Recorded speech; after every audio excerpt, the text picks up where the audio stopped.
Halo, Assalamualaikum warahmatullahi wabarakatuh. Apa kabar teman-teman? Semoga sehat selalu ya. Dan semoga kita terhindar dari penyakit-penyakit yang berbahaya. Nah, ngomong-ngomong tentang penyakit yang berbahaya, kalian udah pernah dengar belum apa itu penyakit akromegali? Pasti baru dengar ya. Oke, untuk tahu lebih lanjutnya, simak pembahasan berikut ya. Sebelum itu, mari kita kenalan dulu dengan para pematerinya, yaitu ada Dia Ayu Lestari, Intan Sukesi Retnaningsih, Khalika Azra Zainina, dan Mia Zubaidah Mufikoh. Yuk lanjut kenali penyakit akromegali. Akromegali berasal dari bahasa Yunani yang memiliki arti pembesaran dan ekstremitas atau lengan dan tungkai. Akromegali merupakan suatu penyakit di mana kelenjar pituitari menghasilkan hormon pertumbuhan secara berlebihan setelah penutupan tulang pertumbuhan atau epifis. Selain itu, penyakit ini jarang ditemukan dan biasanya terjadi pada usia 40-50 tahunan.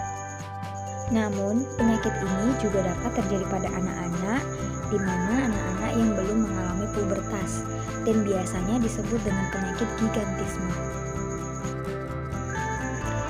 Berikut adalah data dan fakta dari kasus penyakit akromegali. Kurang lebih 4.600 orang dari jutaan populasi di seluruh dunia mengalami akromegali. Pria maupun wanita memiliki resiko yang sama besar untuk menderita akromegali dengan usia rata-rata 45 tahun untuk wanita dan 40 tahun untuk pria. Lebih dari 95% orang dengan akromegali diketahui memiliki kondisi tumor pada kelenjar pituitari mereka. Data prevalensi akromegali secara detail tidaklah diketahui, namun setiap tahunnya diperkirakan ada 3-4 kasus akromegali di seluruh dunia. Namun, untuk prevalensi akromegali di Indonesia sendiri, datanya juga masih belum tersedia dengan jelas. Berikutnya merupakan mekanisme dari penyakit akromegali.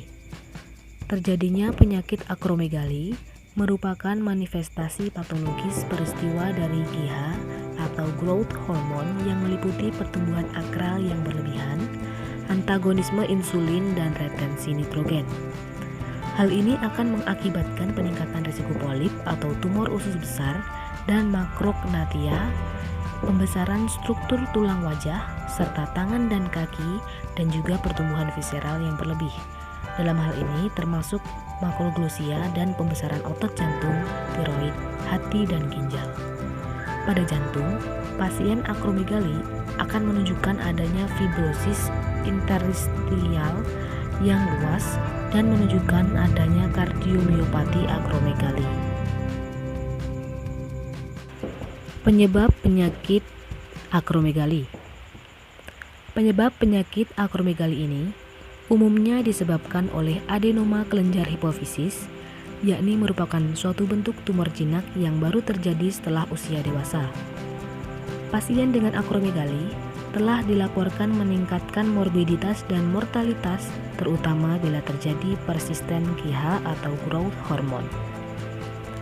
Angka harapan hidup dapat menurun kurang lebih 10 tahun, terutama bila kadar GH atau growth hormone tidak terkendali dan timbul komplikasi seperti penyakit jantung dan diabetes mellitus. Adenoma hipofisis yang menjadi penyebab akromegali dapat memproduksi satu atau lebih hormon secara berlebih karena kelenjar pituitari tidak dapat memproduksi faktor penghambat hormon GH atau hormon growth. Hal ini juga sering disebut dengan secretory pituitary adenomas. Jenis tumor ini tidak akan meluas keluar dari kranium dan umumnya akan berada tetap di sela turcica, yakni ruang kecil tempat kelenjar hipofisis.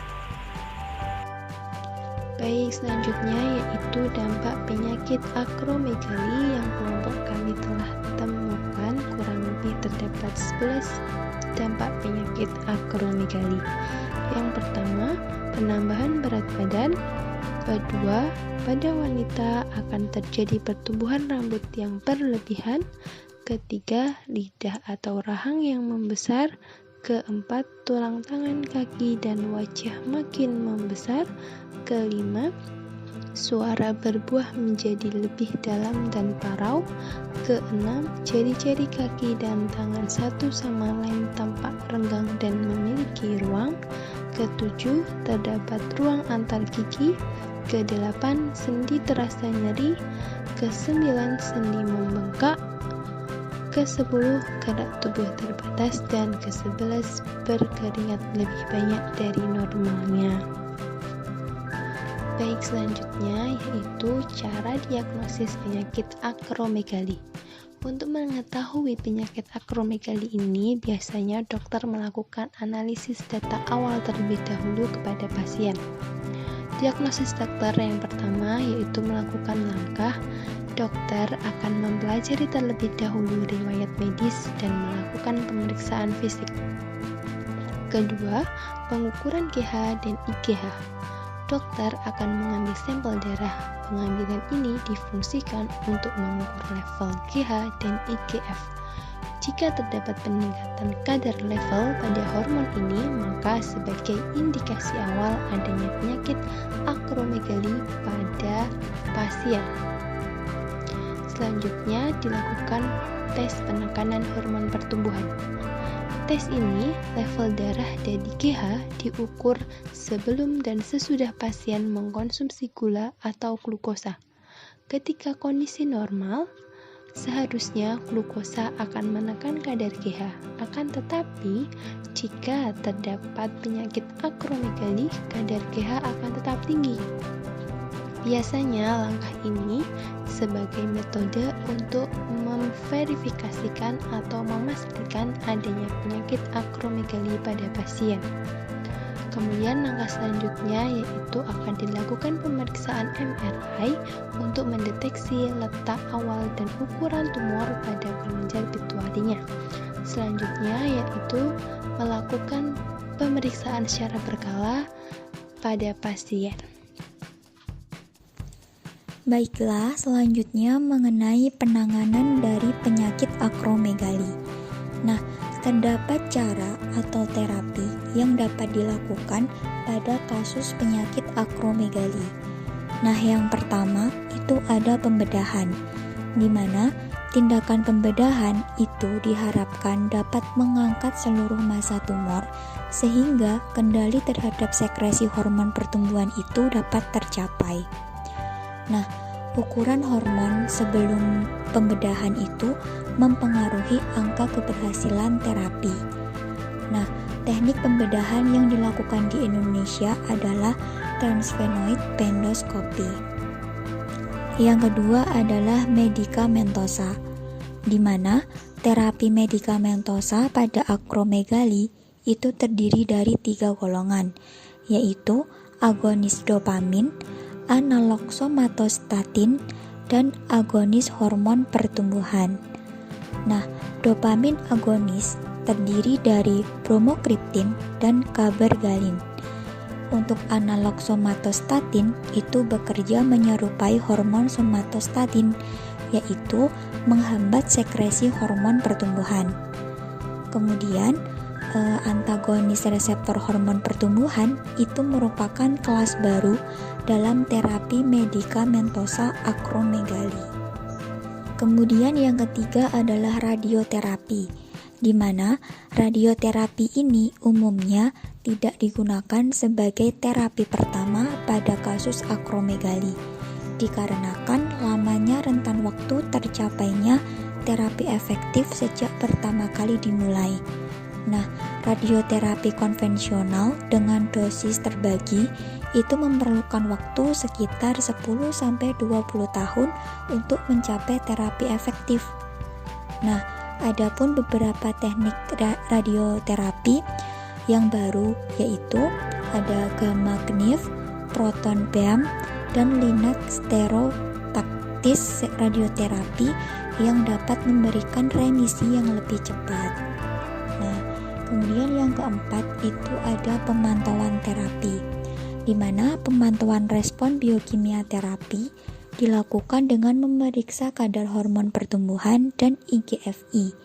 Nah, umumnya pemeriksaan tersebut itu dilakukan 3-6 bulan setelah pembedahan. Nah, untuk pemeriksaan MRI pasca operasi itu umumnya dilakukan 3-4 bulan kemudian. Nah, pemeriksaan hormon hipofisis itu dilakukan setelah terapi pembedahan untuk mengevaluasi preservasi fungsi hipofisis serta terjadinya insufisiensi adrenal. Baiklah, selanjutnya mengenai kesimpulan.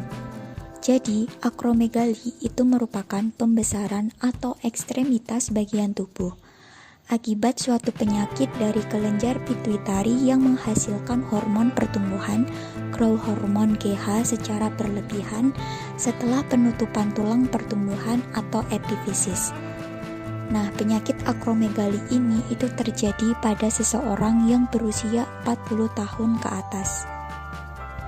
Penyakit ini juga dapat menyebabkan peningkatan resiko polip atau tumor usus besar, pembesaran struktur tulang wajah, serta tangan dan kaki, dan juga pertumbuhan visceral atau organ dalam tubuh secara berlebihan. Nah, penanganan yang dapat dilakukan pada penyakit akromegali ini adalah dengan cara pembedahan, medikamentosa, radioterapi, dan pemantauan terapi.